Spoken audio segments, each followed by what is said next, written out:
this is Chantal from the Purring Cat Studio and welcome back to my channel.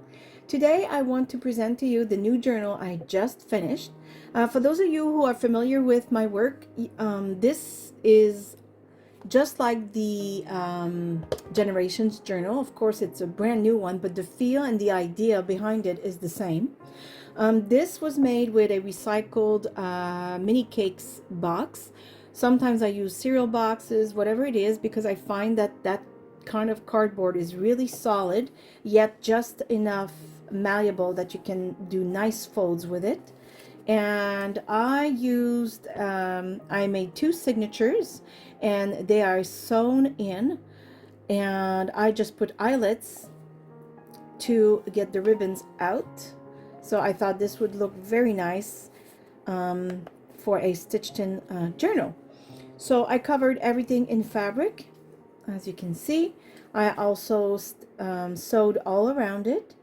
I also added those metal corner. I really love these. I find that they add a perfect finish. They also protect your journal from wear, I think it's called wear and tear. I'm not sure about the expression, but of being used and manipulated all the time.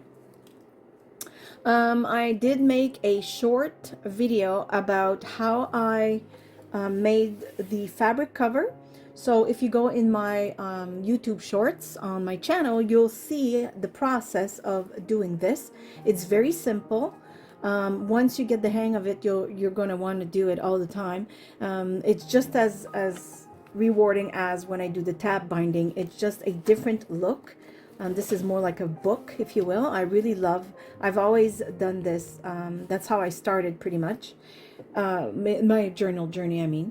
And I also have another a video short to show how I did the front page of this journal. So if you go in my YouTube shorts, you will find the process for both the front of this journal and how I put all the fabric on top of this journal. So let's dive right in.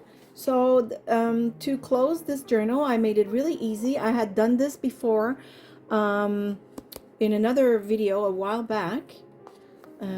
It's how to make your own chipboards. I will try and link the video.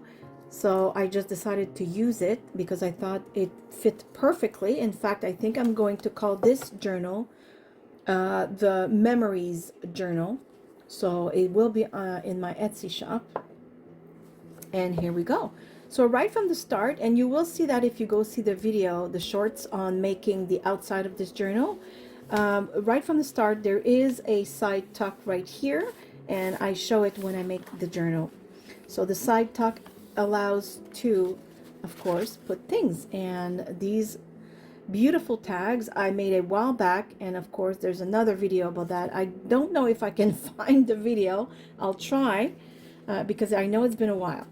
And inside it is covered with my paper. I think this is the vintage wallpaper collection that you can also find in my Etsy shop. And this card right here. And so just some additional journaling space. I will try and link everything you need in case you want to purchase certain items. Yeah. And there we go. So I will try and make this as quick as possible. Again, these are my papers. I won't name everything that's mine or Taperology or whatever. I will just put the links in my description box.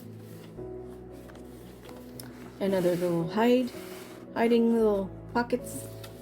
I love little pockets and hiding spots. This I did not sew or glue because I just decided to use a little clip. And then you have some journaling space here, and of course on the reverse of this beautiful piece of coffee stained paper. There we go.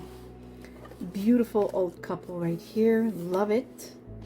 And the beauty of this is, let me find something to show you. You can put something in there because this is not glued. This is just holding with the four corners like such. I use those corners when I sell my watercolors, and I find them to be very useful. And so if you really wanted to maybe hide a little note, or right behind and put the picture back, you can do so. And this is like a double belly band, so there's the first one right here and the other one right behind it. So all kinds of vintage pictures I've put in there. This is paper. This is my paper, but I printed on rice paper. Coffee stain paper. Beautiful coffee stain. I think it's vellum. And some rub-ons right here. So you can decide whatever you want to do with this.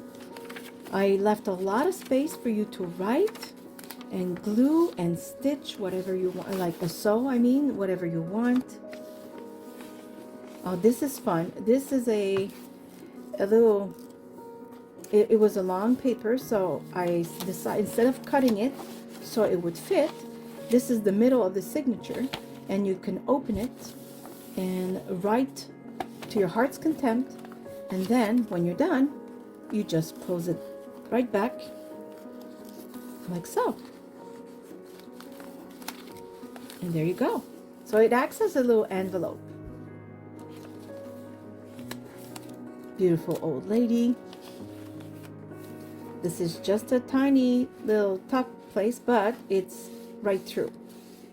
Okay.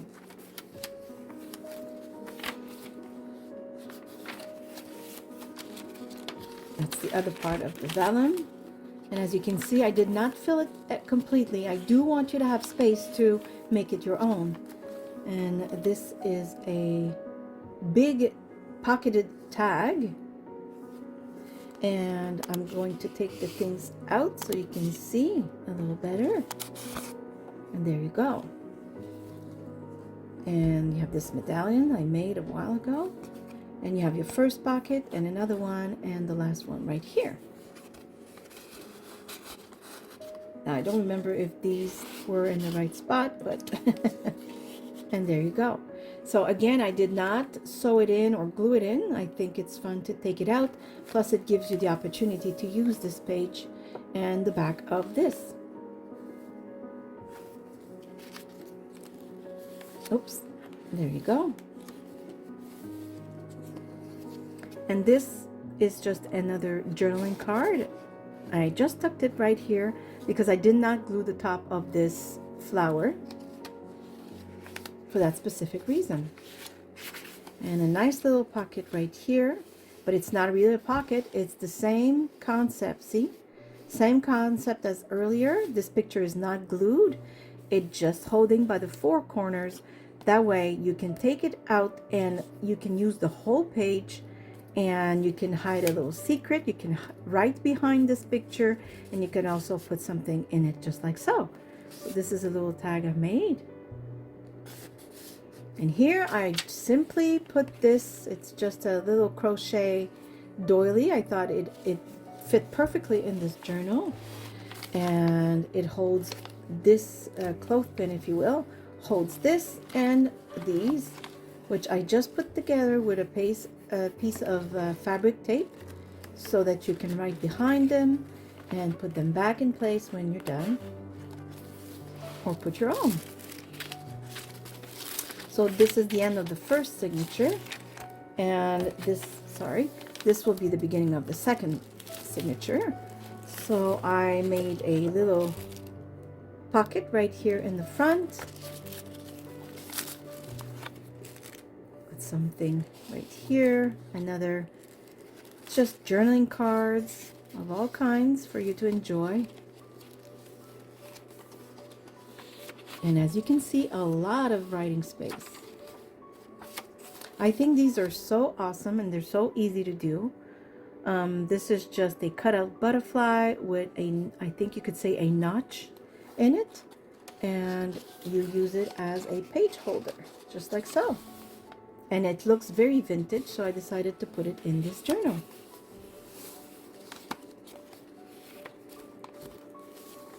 So again, a lot of space, a lot of pages. And this page was also longer, and instead of cutting it, I decided to glue this oval, which now serves as a closure, as you can see. like that. And when you open it, you have lots of space to write. And that's also the middle of the signature, of the second signature. So both signatures, the middle is a kind of an envelope page, if you will. And I thought this was actually, this just came to me. I glued these pictures on this very, very thick, extra textured, specialized paper. And I wasn't sure that the glue would hold the pictures. And I got worried that whoever purchased this journal, the pictures would fall off. And I don't like that. And I thought, And for some reason, I decided that kind of sewing them in this special vintage way would look awesome, and I really, really love the result. I hope you like it too. It just makes it special. And you could also use this to put, you know, papers in it, just like that, add extra space. Or you could also use well, you could use bullpens, or now I'm trying to get them. Hold on. You know how some people will hang pictures this way? You use just a paper clip, and you put the paper clip around the rope, and it will hold things, right? So yeah, I thought it was pretty clever of me. I like it. And this beautiful little girl with, this is fabric and paper and more paper. This came from a package of Taperology actually, and so is this. And I made a ruffle with it. I don't know if you can see that. Let me, do you see the ruffle right there? And I just thought this looked really nice, so I will back up again. Okay. And yeah, and I think this is just perfect. It makes really a nice hiding place. You could also decide to glue both ends and make this into a side tuck, or just leave it like that, and you can use this to write something or glue something, and then it's kind of hidden. I think that's pretty cool. And there you go. This is simply a beautiful picture of a beautiful lady, and you have space here to write, just some fabric and a flower. I thought it was simple and beautiful, just like that. And this is another one of those tags, just like the one at the beginning that I made a while ago, with this beautiful, oh my god, look at her, she's so cute. And just an additional journaling card right here. So that's another bottom pocket I made right there. And there you go. That is the journal. It's pretty thick. Let me back up the camera for you to see. Oops, that's not backed up. That's closer. There you go. Just to see how thick this is. And it doesn't even have all the stuff that you can put in it, of course, because I left so much space for creativity. And I will probably, as usual, add a nice little bag of goodies that I hope whoever purchased this journal will use to decorate to their heart's content. So there it is. That is the journal. It's actually quite thick. I left the back blank because I did want you to be able to enjoy the beautiful vintage fabric. And there it is. And super easy to close. You put this back.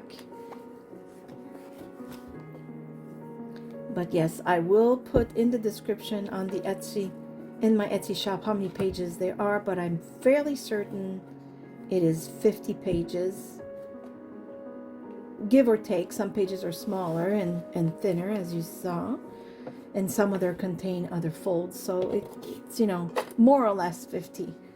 And there it is. I hope you've enjoyed this presentation of the Memories Journal. And for now, I will say I give you a great big hug from here in Nova Scotia, Canada. I hope you're all happy, healthy, and safe. Thank you for watching. See you soon. Bye. Bye-bye.